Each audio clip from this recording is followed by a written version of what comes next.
When I walked into the house and saw my husband sitting silently on the sofa, eyes glued to his phone with that heavy look on his face, I knew right away he was heartbroken again. And this time, I couldn't stop the corner of my lips from curling up. I'm Sarah, and this is my story. What about you? If you were in my shoes, would you stay silent and watch? Or would you smirk, knowing the cheater finally got a taste of loneliness? Leave a comment and share your thoughts. And if this is your first time here, don't forget to hit subscribe. Your support helps me tell more raw, real stories about truth, betrayal, and the unexpected twists life throws our way. On the way to the hospital for my prenatal checkup, James Sullivan's phone rang. I glanced at the screen and saw a familiar name flashing. The woman's voice on the other end was sweet, with a hint of playfulness, begging him to come right away. I kept my eyes on the scenery outside the window, the trees passing by in a blur, just like my mood.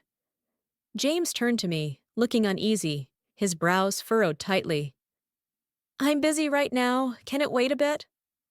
His voice carried a trace of confusion, but I knew he was just trying to come up with an excuse. He opened his mouth to say something, but then stopped as if any explanation would be pointless. I lowered my eyes, my voice steady and calm like flowing water. "You should go." "I'll be fine." James froze for a second, surprised. He pulled over, the engine of the sleek black Mercedes-Benz still growling like it was urging him on. "Then go carefully by yourself." "Call me if anything happens," he said quickly, as if saying that would be enough to ease his guilt. I didn't respond, just gave a small nod and waved down a taxi. That "call me if anything happens" was just a polite formality. We both knew it. When James was with Lauren Hayes, even if I drained my phone battery calling him, he never picked up. The Mercedes roared off like an arrow, leaving me standing there on the curb. I didn't bother looking back. I got in the taxi and headed straight to the hospital. This wasn't the first time I'd gone to a prenatal appointment alone.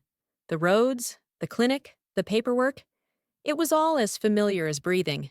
In the exam room, the doctor was reviewing the ultrasound, her eyes scanning the faint outlines of the baby. My phone vibrated.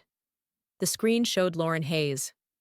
I answered, hearing the sound of water flowing on the other end. Her voice was laced with provocation. "Sarah Thompson, guess what James is doing right now?" I set the ultrasound paper down on the table, my voice flat. "Probably showering, getting ready to have fun with you."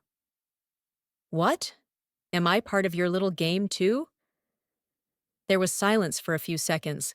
Maybe Lauren didn't expect me, the legal wife, to be so calm, not crying or screaming after finding out about the affair. My indifference threw her off. Then, like she was regaining her confidence, she gritted her teeth, her voice cold and sharp. "You're getting a checkup today, right?" But just one call from me, and he ran straight here. "Sarah, as a woman, isn't it pathetic that you can't even keep your husband's heart?"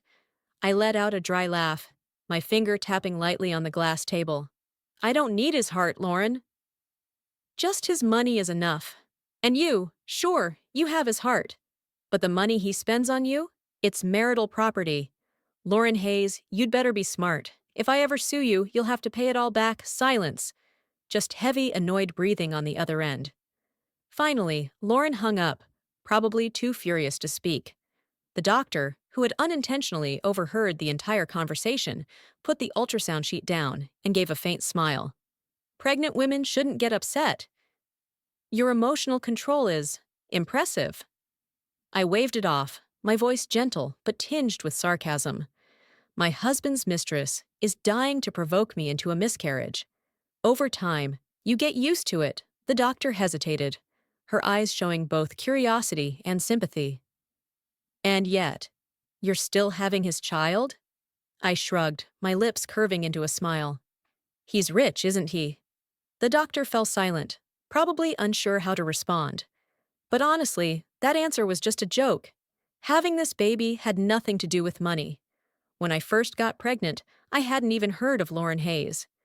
Back then, I naively thought this baby might save our crumbling marriage. But later, I realized, when love is gone, nothing can fix it. Not a baby. Even if I had 10 kids, James Sullivan's love wouldn't come back to me. But it's okay.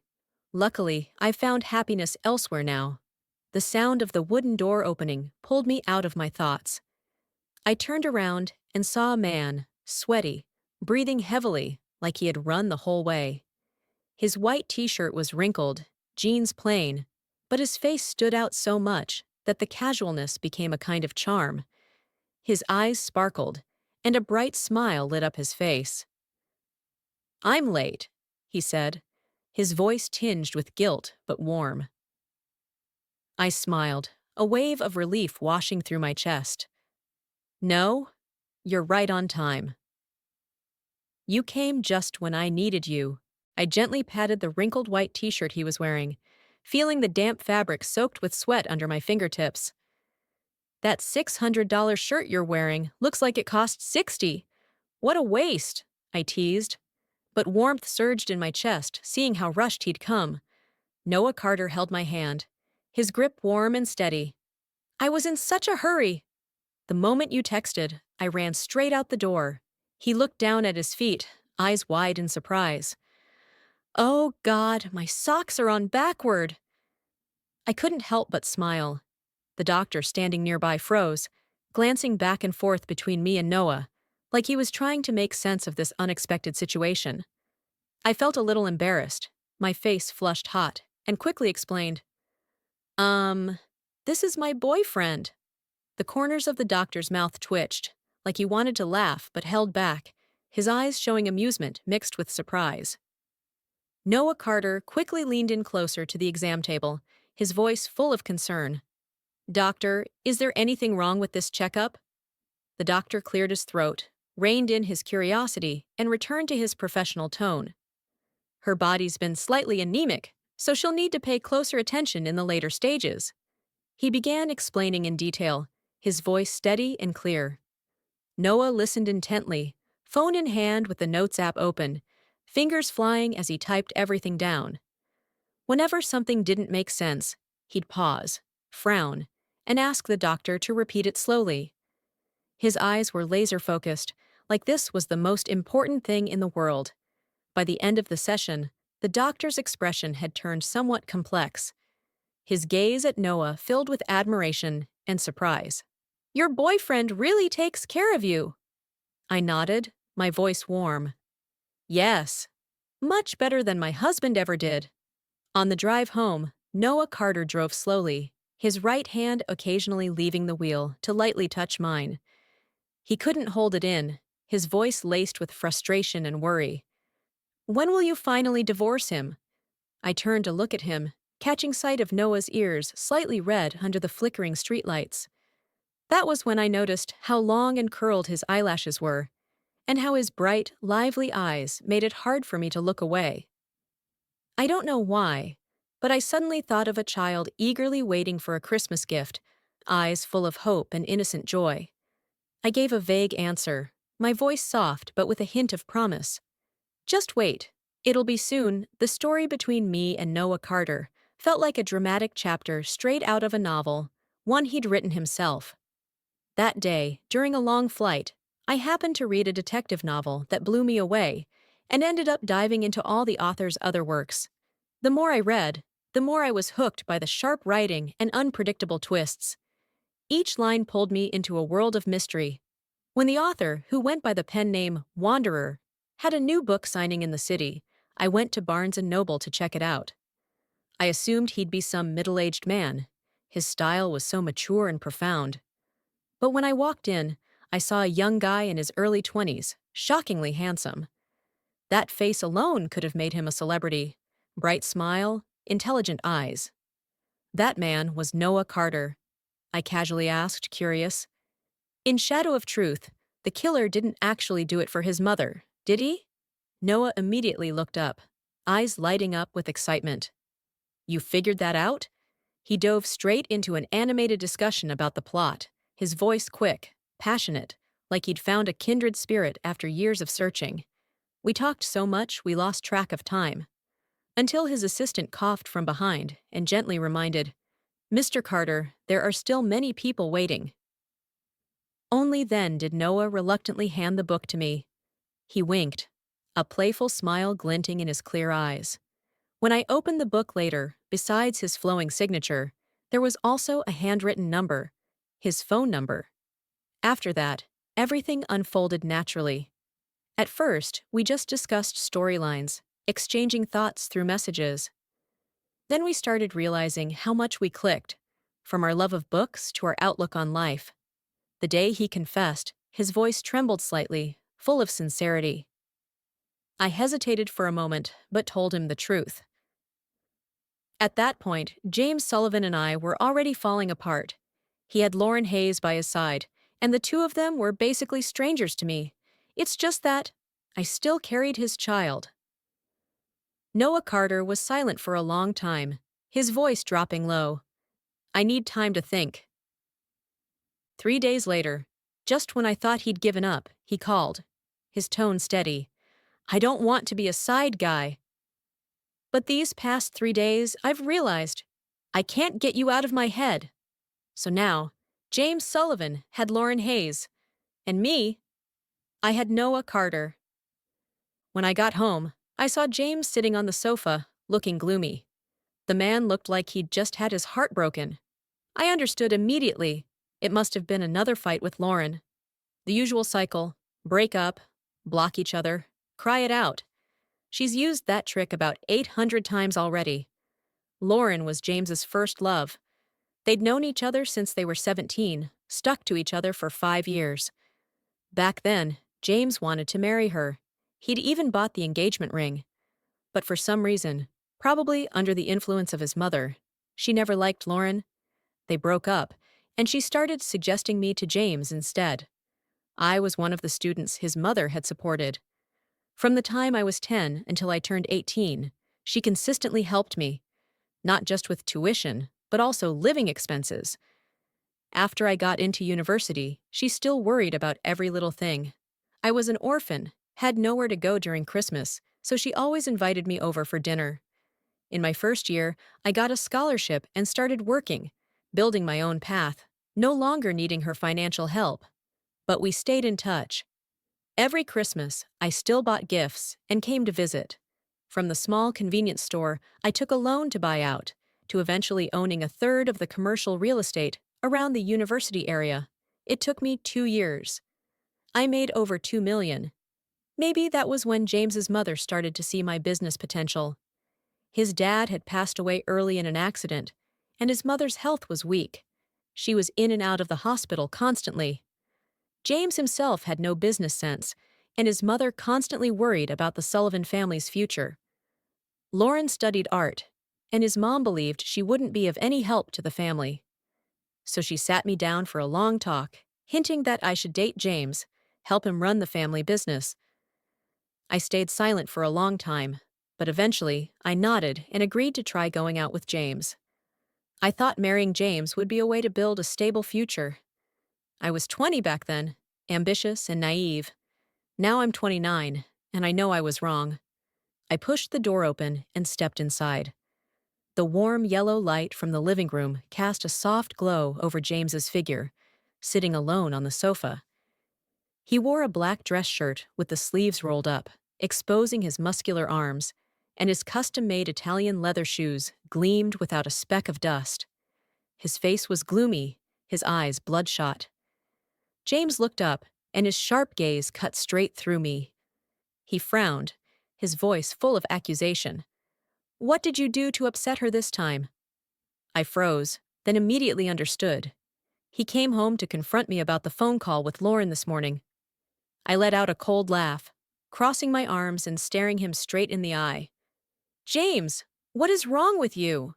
She called me first, bragging like a lunatic, and you don't say anything to her but turn around and blame me?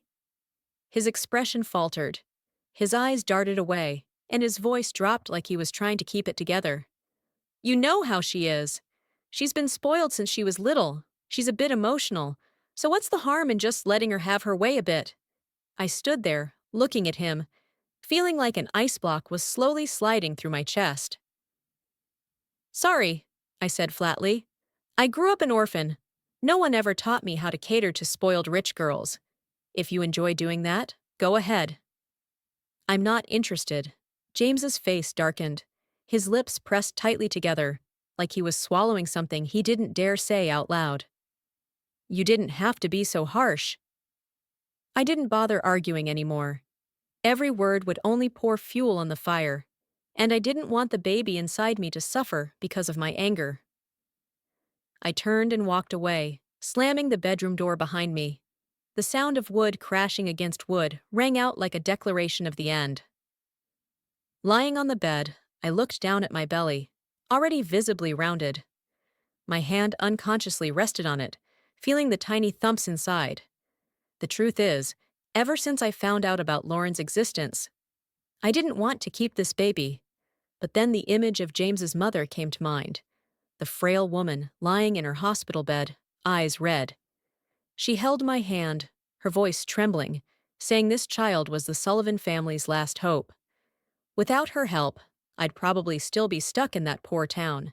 Maybe already a woman with several kids, living in a rundown shack, or worse, homeless and wandering. She was the one who pulled me out of my darkest days. I couldn't say no to her. This child became my final compromise, my way of repaying all the years of kindness she gave me. I made it clear to her, once I gave birth, I would divorce James. Whatever love we had, if it ever existed, had long since disappeared. Outside in the living room, I could hear James's voice, soft and gentle, like he was comforting someone over the phone. Lauren, don't be like that. His tone sweet, like coaxing a sulking child. I pulled the pillow over my head, trying to block out the sound, but it still leaked through the fabric, a cruel reminder of his betrayal. Lauren was the type who loved to create drama. I'd heard people gossiping about her even before I got involved with James. Maybe because she was spoiled growing up, she always craved attention, often threatening to break up just to test him. Every time, James was the one to back down, coaxing her like it was his life's purpose. That was one of the reasons his mother opposed their relationship. Their final breakup was the 27th one. Maybe by then, James was tired. With his mother's persuasion, for the first time, he didn't chase after her. And so they really broke up. Honestly, when I first got together with James, I hoped we could live in peace. He was very handsome, but not in the warm, bright way Noah was. James had a hardened look, sharp brows, deep-set eyes, and a sort of untamed intensity. From the outside, no one would have guessed he was someone who could be blindly devoted. At first, he kept his distance. He was cold, sometimes even resistant. But over time, things changed. We used to hold hands at the grocery store in the afternoons. At night, we'd cook together. On Valentine's Day, he booked a table at my favorite restaurant and gave me a necklace he picked out himself, his eyes shining when I opened the box. On the nights I woke from nightmares, he'd pull me into his arms, gently pat my back, whispering, "It's okay, I'm here." Then we'd fall asleep wrapped in each other, his breath in my hair, peaceful like a dream. There was a time I truly thought that was happiness. I believed we'd stay together forever like that. Until a year ago, when everything suddenly changed. James became irritable, easily agitated. His words turned into daggers. At first, I thought it was work stress.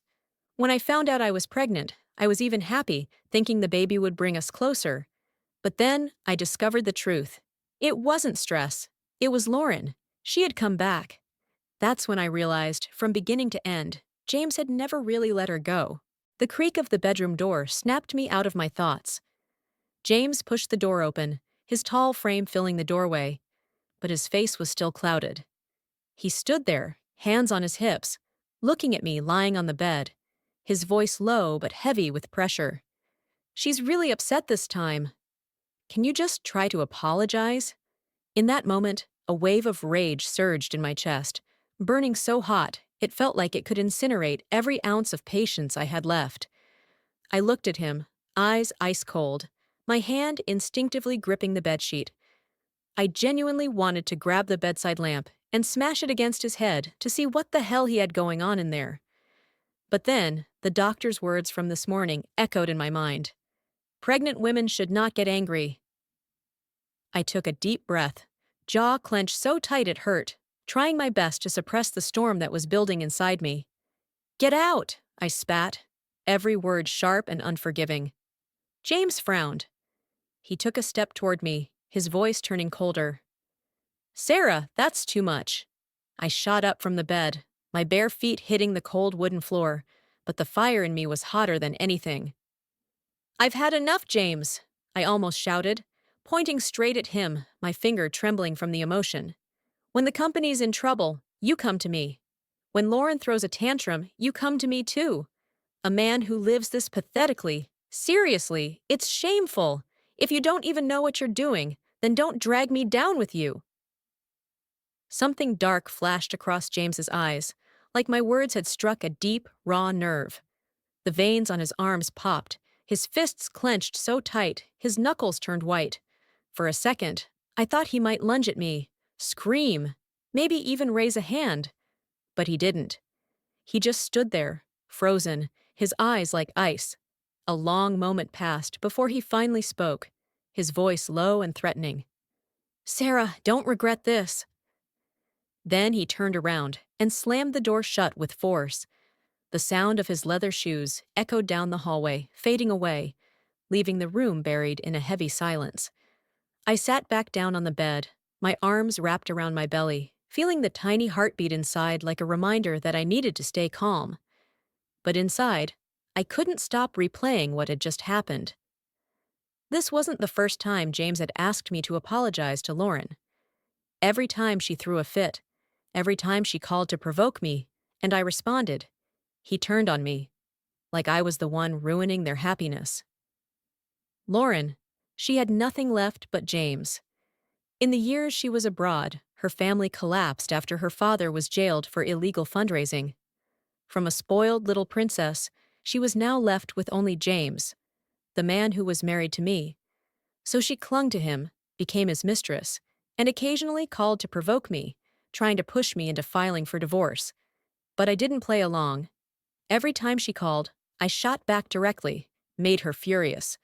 When James couldn't calm her down, he'd turn on me, saying I owed his mother, saying I needed to keep the peace, for the sake of the Sullivan family. He knew I could hardly say no, because of how much his mother had done for me back then. But he was wrong. I don't owe the Sullivan family anything anymore. All these years, I'm the one who pulled their company back from the edge of ruin. When I stepped in, the business was drowning in debt. Employees were quitting left and right. Shareholders had lost faith. I worked day and night, negotiated with partners, slashed expenses, expanded the market. From a near-defunct company on its last legs, Sullivan has now risen bright and powerful, the business expanding nonstop, claiming a quarter of the entire industry. Frankly, if it weren't for me, the Sullivan family would have lost everything a long time ago. The next morning, I walked into the company, and the familiar atmosphere of the office suddenly felt suffocating and strange. Every employee who passed me in the hallway snuck glances at me, eyes filled with awkwardness and hesitation. One quickly bowed his head in greeting. Another turned her face away, her footsteps quicker than usual. I could feel all those stares stabbing into my back like tiny needles, and instinctively, I tightened my grip on my handbag. When I reached the office door, the scene before me made my heart sink.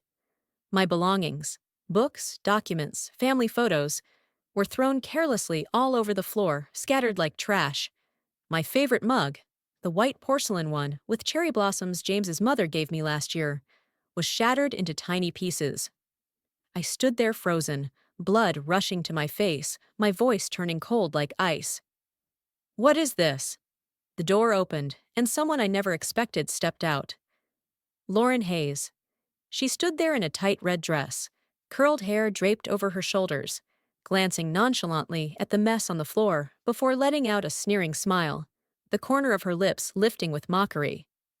Just helping you clear out your office, she said casually, her voice light but full of provocation. With that big belly, it must be inconvenient. I'm just being helpful, I stood frozen, staring at her in disbelief. What are you doing here? I asked, my voice trembling slightly with the fury rising inside me. Lauren leaned against the doorframe, arms crossed, smiling smugly. You didn't know? Classic James, forgetting to mention things like this. She paused, savoring the moment, then continued, her tone light, but to me, it landed like a lightning strike. Sarah Thompson, James already reassigned you. You're no longer the CEO of Stellar. You can pack up and go. My voice shot up in shock. Reassigned me? Then who's the new CEO? A ridiculous suspicion flashed in my mind.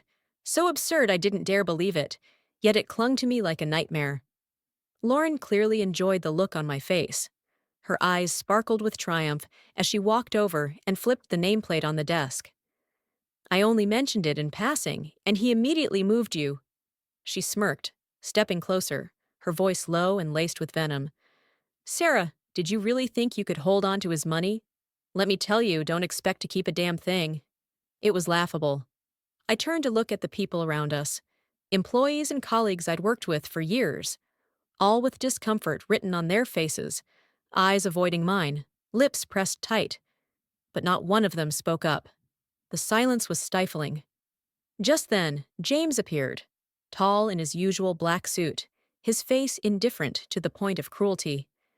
He stopped beside Lauren, hands in his pockets, as if everything was unfolding exactly as he'd planned. James, what is this supposed to mean? I stepped toward him, my voice filled with outrage. He looked at me, eyes unmoved, his tone calm, like he was talking about the weather. I'm thinking of what's best for you. You're pregnant now. It's inconvenient to work. Let Lauren help out, so you can rest at home.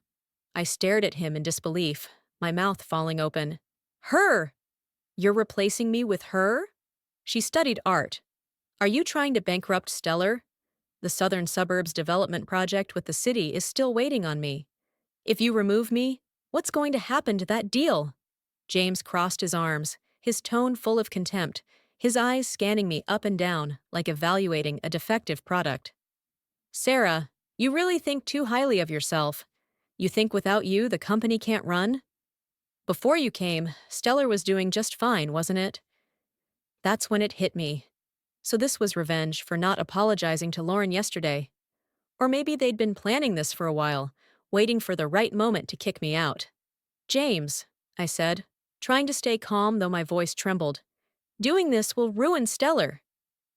You can't be that irresponsible, ruin Stellar, he scoffed, giving me another cold once-over.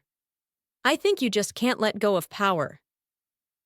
Ever since you joined the company, who even remembers I'm the owner? To everyone, it's just CEO Sarah. I swear you were about to change the company's name to Thompson Corp. I stood there, stunned, staring at James, his eyes burning with resentment. So that's what it was. In his eyes, I'd overshadowed him, stolen the spotlight he thought belonged to him. But I never wanted that. James's mother brought me into Stellar to support and protect him, and yet, all these years, he was too busy drinking, racing cars with his rich buddies, completely ignoring the business. I tried to talk sense into him, but he'd snap, irritated. I've got a degree, what do I need you for? My mom brought you into the company to work for me, remember? With no other choice, I carried Stellar on my own. Those years, the company declined day by day, cash flow unstable, major clients leaving one after another. I had to go door to win them back, bowing, begging, my voice pleading. Sometimes I had to drink with shady, arrogant clients, obese, sleazy, reeking of lies. No one helped me. Even now, when I think about it, I still can't believe I got through those years alone. Let's be clear, without me, there would never be the Stellar we see today. Strong, expansive, stock soaring. And now, after using me up, James throws me out like an old tool. I couldn't hold it in. I laughed, cold and sharp, echoing through the quiet hallway. A few employees turned their heads, startled. I took a step back, my voice steady but laced with scorn. James, does Eleanor Bennett know you're doing this?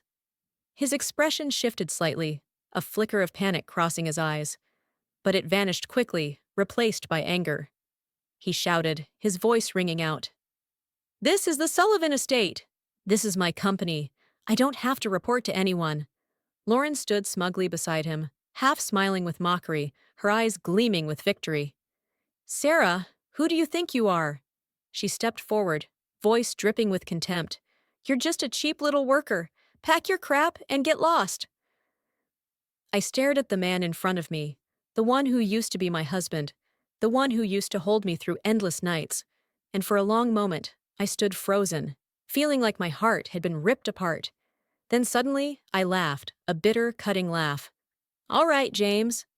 Well done, I'm leaving. Leaving the company, I stepped onto the street. The noise of the city rushed into my ears, but everything around me felt blurry and distant. The phone in my bag buzzed nonstop, one call after another from senior executives, people I had worked side by side with for years. I glanced at the screen, saw their names flashing, but my hands trembled as I picked up. A deputy director's voice came through, filled with guilt. Sarah, James called an emergency meeting this morning. We tried to object, but he dismissed everything. We didn't agree, but I hung up before he could finish. I didn't want to hear more.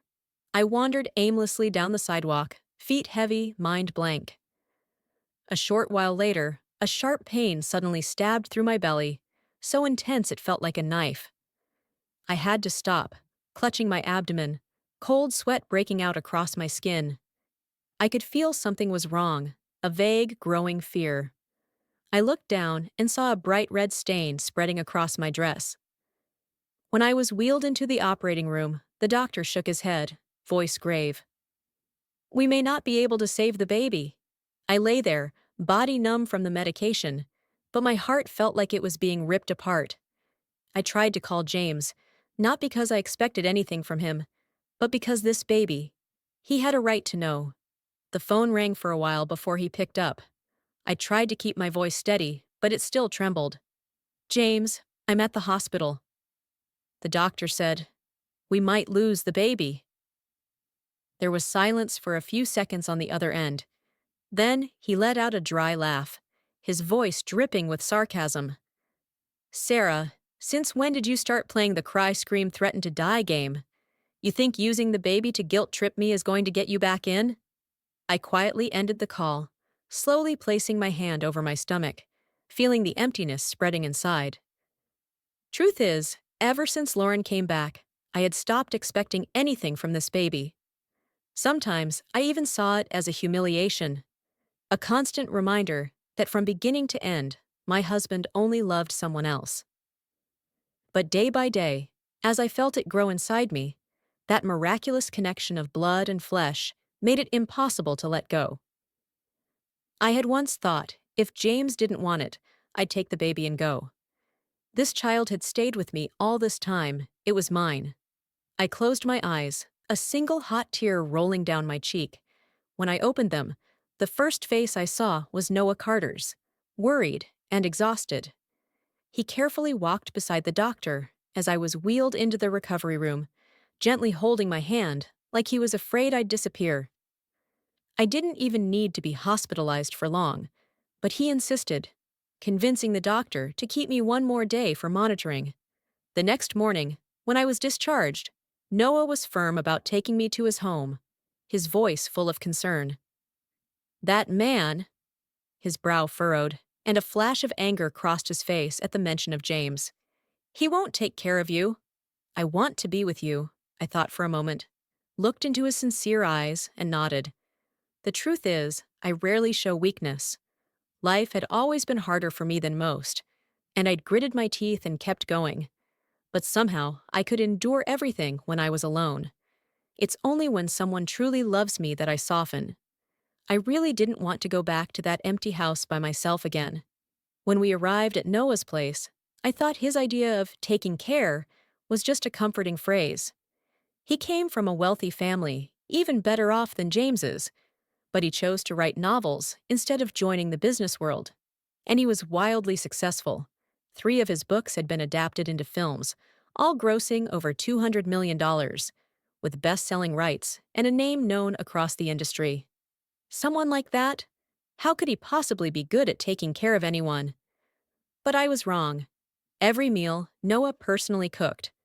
The dishes weren't fancy, but surprisingly delicious, especially his chicken noodle soup. The noodles chewy, the broth rich with slow-cooked chicken, and the vegetables crisp and sweet. "How are you so good at this?" I asked in surprise, a bit of soup still on my lips. Noah leaned on his elbow, smiling at me. The warm yellow kitchen light poured over his dark hair, tinting it a soft gold. His dining table wasn't large. We sat close, close enough that he could reach out and touch my hair. "I wanted to take care of you," he said, winking, his lips curling into a playful smile like a kid showing off. I was about to laugh, but then memories of the years with James flashed through my mind. He didn't know how to cook, or rather, he couldn't handle anything involving taking care of someone else. Back then, I didn't feel much. I told myself I needed financial security, and compared to those hungry childhood days, what I had was already enough. It wasn't until now that I realized being cared for, being cherished, was its own kind of happiness. In the days that followed, being removed from Stellar didn't hurt the way I thought it would. I devoted 9 years of my life to it, pulled it back from the edge of collapse. Stellar had been like my child. I'd grown used to the endless travel, constant phone calls, back-to-back meetings. And yet, in these last few days, suddenly having nothing to do felt strangely comforting. During the day, Noah liked to sit in his study and write, fingers flying across his laptop as sunlight poured through the curtains onto his focused face. The floor was covered in thick, soft rugs, and the faint scent of old books filled the air. On sunny days, I'd curl up in the beanbag next to him with a book in hand, the sound of pages turning gently filling the room. Sometimes we'd argue fiercely about a plot twist, bickering all morning, laughter echoing off the walls. In the afternoon, we napped together. The curtains drawn tight, darkness blanketed the room, and everything felt so still. He'd wrap his arms around me from behind, warm breath against my neck, and we'd sleep until 3. After writing a bit more, we'd go grocery shopping, hand in hand. He'd push the cart while I picked fresh vegetables. After dinner, we'd watch a movie together. For the first time in my life, I had days like this. No arguments, no power games. Just being together was enough. Sometimes, lying beside him, listening to his steady heartbeat, I felt this happiness was so fragile it couldn't be real, like a dream that could shatter at any moment. That night, while I was lying in Noah Carter's arms watching a movie, my phone suddenly rang. It was James's mother calling. I hesitated for a moment, then picked up. Eleanor's voice came through, barely suppressing her fury. "I heard that bastard reassigned your position?" I was stunned. This was the first time I had ever heard her curse. Her voice was sharp, trembling with anger. Eleanor had always been a refined woman, soft-spoken, and yet now I could feel the fire in her through every word. "I just gave him a piece of my mind, but this time he's adamant about his decision." She paused, trying to steady her breathing, heavy exhales crackling through the phone. "Sarah, don't be upset. Let me come back." It was clear she was truly furious, her voice rising, like she was ready to burst through the phone and confront James herself. I looked over at Noah. He was sitting beside me, gently holding my hand, eyes full of concern as he quietly listened. In that moment, all the bitterness and resentment I had felt about being thrown out of Stellar suddenly faded, like a gust of wind had blown away the fog.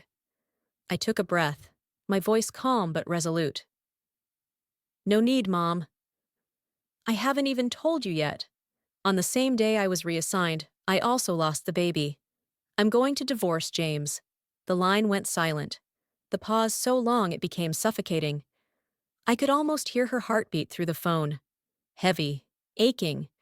This was something we had once discussed.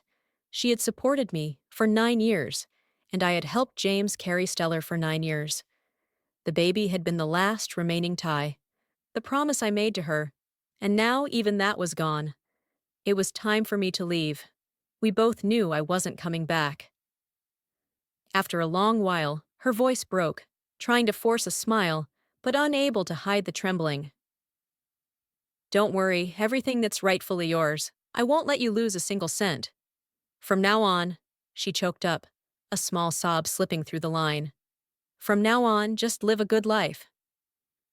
I pressed my lips together, my eyes stinging, but I didn't let myself cry. Thank you, Mom, I whispered, then ended the call, still clutching the phone in my hand like it held the last bit of warmth from her.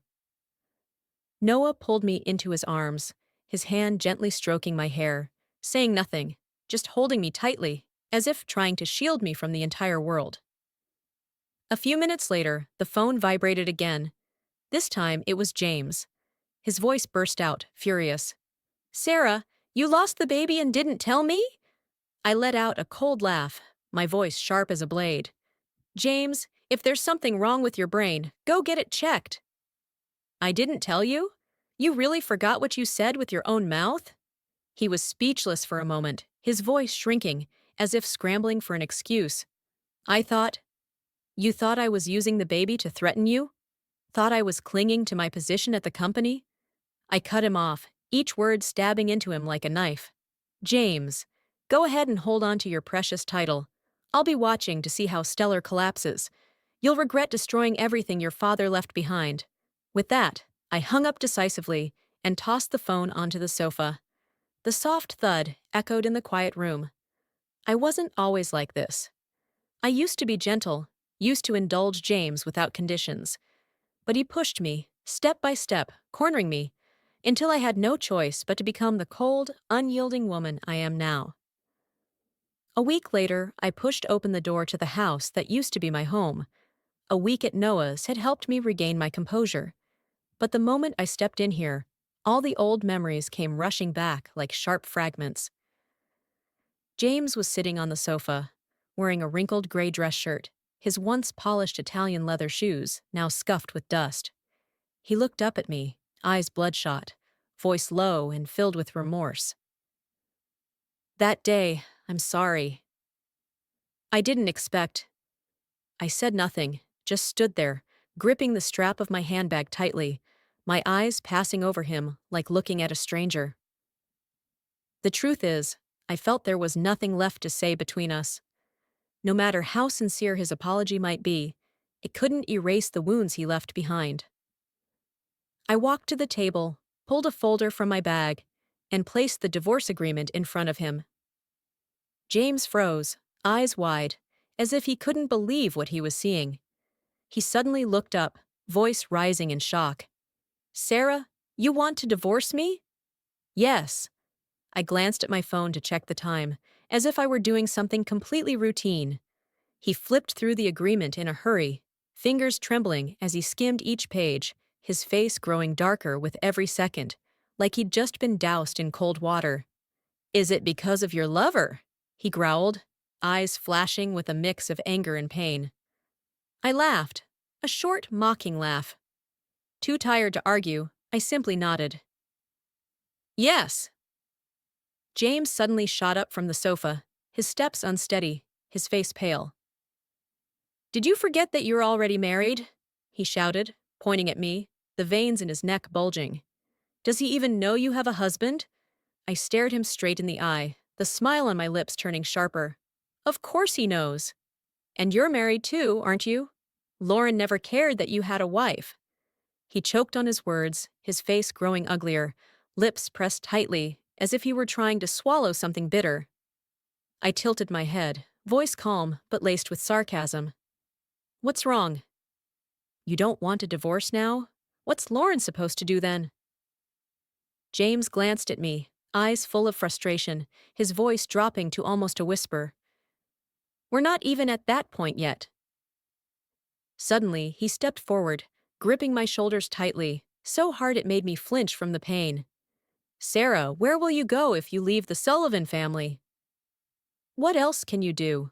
You're going to throw away everything you've built over all these years just because of one impulsive moment. Is it worth it? I slowly pushed his hands off me. Looking him straight in the eyes, I said, Aren't you the one who forced me to give it all up?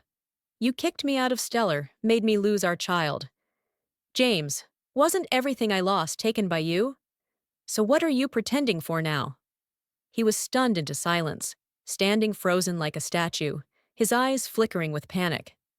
After a long pause, he stammered, voice shaking, as if he couldn't believe what he was hearing. That's not true. Sarah, didn't you still love me? All these years, you never let go. How can you just walk away now? I smiled, a soft, bitter smile, like a breeze full of sorrow. You think I stayed all these years because I loved you? I paused, looking deep into his eyes, each word like a dagger to the heart. James, I wanted to divorce you the moment I found out you were cheating. I stayed because Eleanor supported me for 9 years, and I helped you revive Stellar for 9 years. That term is now over. I slid the divorce agreement toward him, my fingertip brushing the paper like touching the door to my own freedom. James, I don't owe your family anything anymore. He went still, his hands falling to his sides, eyes blank as he stared at the agreement on the table, like the entire world had just collapsed beneath him. You? What did you say? His voice trembled, weak, like a man who'd just lost everything. I said, I repeated, each word crystal clear. Time's up, James. Let's get divorced. That day, the argument from the day before had led nowhere. James stubbornly refused to get a divorce. I packed my things and moved out of the villa, settling in at Noah's place.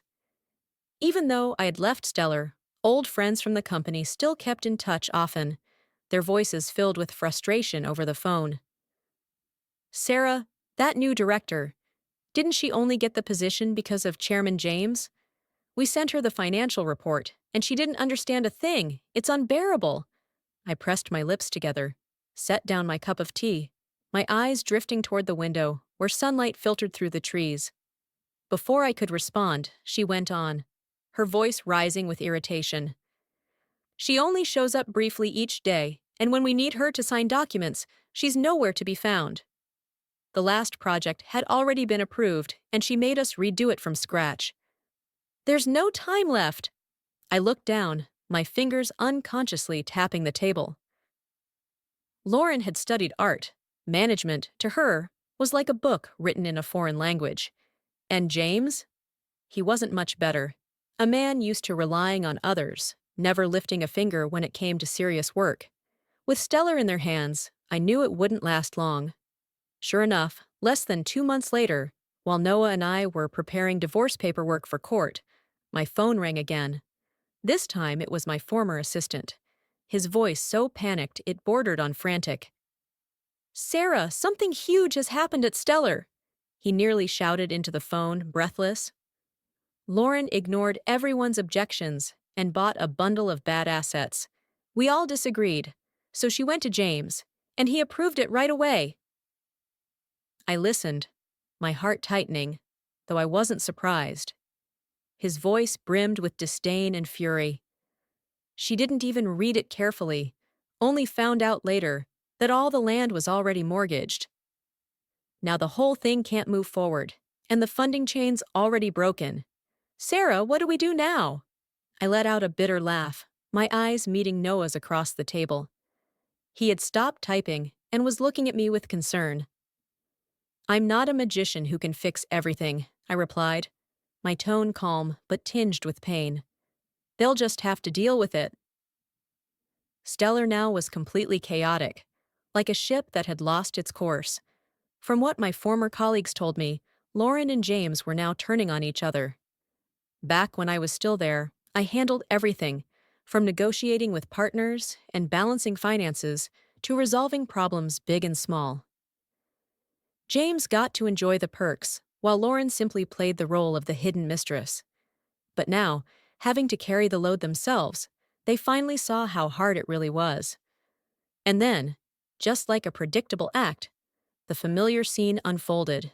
They broke up, right there in the company office. That day, the argument from yesterday hadn't gone anywhere. James was dead set against the divorce. I packed up my things and moved out of the villa, settling in at Noah's. Even though I had left Stellar, My old friends at the company still kept calling, their voices filled with frustration. Sarah, that new director only got the position because of Chairman James, right? We send her financial reports, and she doesn't understand a thing. It's unbearable. I pressed my lips together, set my teacup down, my eyes drifting out the window where sunlight streamed through the leaves. Before I could respond, she continued, sounding even more annoyed. She only shows up briefly each day, and when we need paperwork signed, we can't even find her. The last proposal had already been approved, and now she wants us to redo it from scratch. How are we supposed to make the deadline? I lowered my eyes, my fingers unconsciously tapping the table. Lauren had studied art. Managing a company to her was like reading a book in a foreign language. And James wasn't any better. A man used to leaning on others, never lifting a finger for anything important. With Stellar in their hands, I knew it wouldn't survive long. Sure enough, not even 2 months later, when Noah and I were preparing documents for the divorce hearing, my phone rang again. This time it was my former assistant. His voice panicked. Sarah, something major just happened at Stellar, he practically shouted, his breath heavy.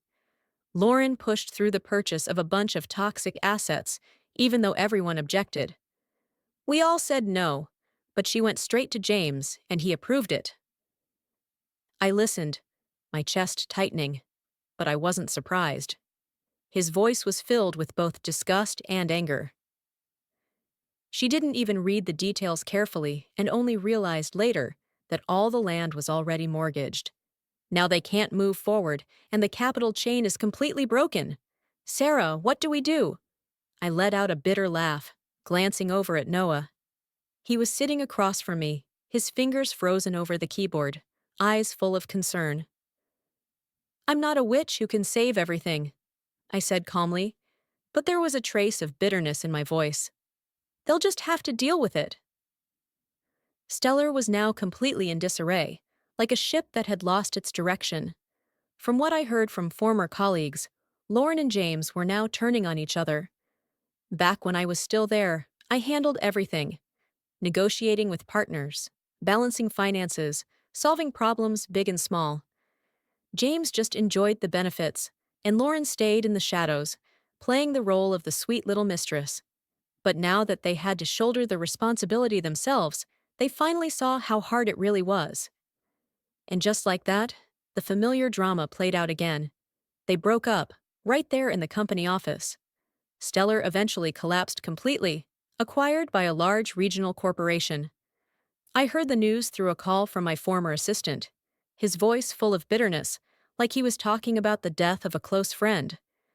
What surprised me was that after turning against James, Lauren handed over all the trade secrets she had, figures, contracts, plans I had carefully built, to our competitor.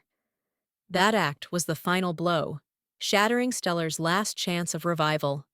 From then on, James and Lauren officially tore apart their so-called love. James used the excuse of breach of confidentiality to sue her, and Lauren was sentenced to 3 years in prison. James, who had no real grasp of how to run a business, still couldn't let go of Stellar. He sold everything he owned, the old paintings, the expensive car, even mortgaged the villa where his mother lived. He poured all his money into the company, desperately trying to save it. But it was like pouring water into a bottomless pit. Stellar was gone, and so was his wealth. A year later, I founded my own company, still in the same line of business as Stellar, but this time everything felt lighter. The team was made up of former colleagues, people who had stood by me through tough times. They came into the new office with bright smiles, coffee cups in hand, voices full of excitement. Sarah, let's start over, someone said, and we sat around the meeting table, mapping out plans. Soon the company was running smoothly. Orders came in regularly, and the office was filled again with the sounds of ringing phones and typing keyboards, no longer burdened by the past, only free to create and grow. Noah Carter's book was also released, a detective novel interwoven with romance, a departure from his usual style. Online, fans buzzed with chatter, comments poured in. Wanderer added romance this time. It's so sweet, someone wrote, and I smiled holding the book in my hand, the soft blue cover, the first page bearing a line in italics. I dedicate this book to the love of my life. Noah sat next to me on the couch, his hand gently brushing the pages, his voice a whisper. You know, this one's about you. I leaned my head on his shoulder, felt the steady rhythm of his breathing, and for the first time, I truly felt free. Not shackled by the past anymore, just surrounded by peaceful days where I could sit by the window, look out into a lush green garden, holding a warm cup of tea, letting the breeze carry the scent of flowers into my chest, gently erasing old wounds. I turned to him, smiled, and whispered, "Thank you for giving me a new beginning." He gave my hand a soft squeeze, his eyes shimmering, and we just sat there, quietly, letting time pass in peace. And in those moments, I realized that freedom isn't about running away from old wounds, but softly letting them drift away, like fallen leaves on the surface of a still lake, so that our hearts can heal, can truly live in the calm of the present, and be loved without fear.